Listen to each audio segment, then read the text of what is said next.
Then, chord muna. Alam ko may chord eh. Meron tayong chord dito. Nyari A, B, tapos C, tsaka D. So, kapag meron ka na ito guys, tapos let's say given ito, like, ito na lang yung given. Let's say sabihin natin, ito is, magandang number, 80. And let's say this is 50. Tapos hinahanap etong angle na to. Let's say X. So, paano yun i-compute? So, basically guys, kapag chord yung hinahanap, naka-plus yan.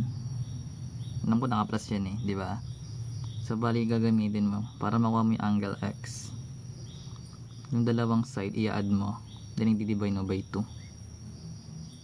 So, bali magkakaroon tayo ng 80 or yung arc AC plus arc BD divided by 2 or 1/2. Kung gusto nyo 1/2 pwede naman yun eh, times 1/2, pares lang naman yun sa divide 2. Then na yun, solve mo na. So meron ka dyang AC which is 80 plus yung 50.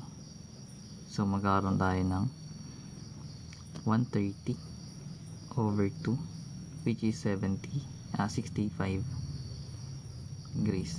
So remember, kung 65 yung angle X, tas eto is Y, tas eto is Z, tas W to. So ano yung measure ng angle Y, ng angle Z, at saka ng angle W natin? So dapat alam mo pa rin yung mga properties or yung mga ano sa geometry, no? Yung mga concept. Kasi magagamit mo yun guys, lalo kapag sa circle. Yung mga straight angle, yung vertical angle, and so on and so forth. So basically, yung angle X pati angle Z, that is vertical angle. Sinasabi sa vertical angle, vertical angles are congruent. Sabihin ko, ang measure neto is 65, eh di 65 din yung letter Z natin. Kasi nga congruent sila. Then remember guys, ang circumference is 360. Then ito, makukuha natin tong angle Y kapag may straight line ka dyan, automatic dyan, yung pair ng angle, that is 180. So kung given na yung 65 natin sa X, ano yung measure ng Y natin? So sabi natin straight angle, ang total niya is 180. So bali 180 minus 65, ilan matitira?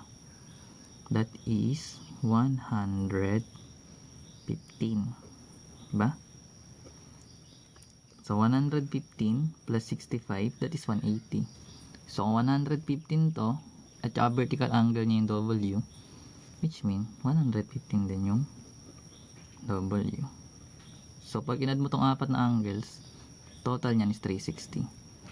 So ganyan yung ginagawa. Siyempre kung ganito na yung formula guys, tas mag-ano ka na ito, mamanipulate mo na lang yan.